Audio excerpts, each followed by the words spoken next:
Hello friends, अस्तित्व news 22 में आप सभी का स्वागत है। हम आपके बीच कुछ खास अपडेट लेकर प्रेजेंट हुए हैं। जैसा कि पुरानी पेंशन योजना पर सर्वोच्च न्यायालय का फैसला, ओपीएस और 8वीं वेतन आयोग पर सरकार का निर्णय क्या है, तो हम आगे बढ़ते हैं। ओल्ड पेंशन स्कीम यानी पुरानी पेंशन योजना को लेकर करोड़ों सरकारी कर्मचारी बजट में ऐलान होने की प्रतीक्षा कर रहे थे, लेकिन केंद्रीय बजट में वित्त मंत्री निर्मला सीतारमण द्वारा पुरानी पेंशन को लेकर जिक्र नहीं किया गया। उन्होंने केवल एनपीएस में सुधार की बात कही है। पुरानी पेंशन योजना को लेकर राज्य मंत्री द्वारा स्टेटमेंट जारी किया गया था कि सरकार के पास पुरानी पेंशन योजना को बहाल करने का कोई भी प्रस्ताव वर्तमान में विचाराधीन नहीं है। उनके इस स्टेटमेंट के आधार पर यह बात तय हो गई है कि सरकार पुरानी पेंशन योजना को बहाल नहीं करेगी। पुरानी पेंशन योजना को लेकर एआईडीएफ के महासचिव और एआईयूटीसी के राष्ट्रीय सचिव श्री कुमार का कहना है, केंद्रीय बजट सरकारी कर्मचारी और पेंशन भोगियों की उम्मीद तक पहुंचने में विफल हो गया है। सर्वोच्च न्यायालय का ओपीएस पर फैसला। सर्वोच्च न्यायालय द्वारा स्पष्ट रूप से फैसला सुनाया गया है कि पेंशन कोई इनाम नहीं है, पेंशन ना ही कोई अनुग्रह राशि है। पेंशन ऐसी चीज बिल्कुल भी नहीं है जो नियुक्ति की इच्छा के अनुसार दी जाती है। यह प्रत्येक सरकारी कर्मचारी का उसका खुद का मौलिक अधिकार है। सरकार से आदर्श नियोक्ता बनने की उम्मीद की जाती है।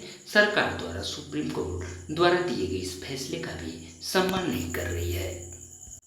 एनपीएस में संशोधन पर हो रही बात। केंद्र और राज्य सरकार के कर्मचारी पुरानी पेंशन योजना की बहाली के लिए लगातार मांग के साथ साथ बड़ा संघर्ष कर रहे हैं। वित्त मंत्री ने बजट के माध्यम से सरकारी कर्मचारियों से संबंधित पुरानी पेंशन योजना को लेकर कोई भी घोषणा नहीं की है। उनके द्वारा केवल एकमात्र घोषणा की गई है जो एनपीएस में संशोधन को लेकर है, जिसमें 50% पेंशन का विकल्प पर भी विचार चल रहा है। साथ ही केंद्रीय वित्त मंत्री द्वारा जारी किया गया बजट पेंशन भोगियों सरकारी कर्मचारियों की उम्मीद तक पहुंचने में सफल रहा है। सरकार के लिए बड़ा राजस्व जुटाते हैं कर्मचारी। सरकारी कर्मचारी संगठनों का कहना है कि सरकार एक बात भूल जाती है कि विदेश के कार्यबल धन का निर्माता है। वे ही हर चीज का उत्पादन करते हैं जिस पर सरकार जीएसटी एकत्र करती है। सरकारी कर्मचारी राजस्व का मुख्य स्रोत है और वही कर्मचारी अपनी जरूरत के लिए बाजार से जरूरत का सामान खरीदते हैं और इस पर जीएसटी भी चुकाते हैं, जिससे कर्मचारी देश के सच्चे करदाता हैं। केंद्रीय ट्रेड यूनियनों द्वारा दिए गए प्रस्ताव को वित्त मंत्री द्वारा नजरअंदाज कर दिया गया है। ओपीएस एनपीएस पर सरकार का निर्णय। नेशनल पेंशन स्कीम में सुधार की मांग किसी भी संगठन द्वारा नहीं की जा रही है।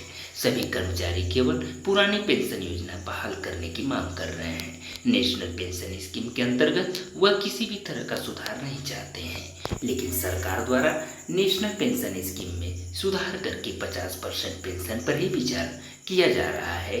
आगे देखने वाली बात यह होगी पुरानी पेंशन योजना को लेकर सरकार क्या निर्णय लेती है।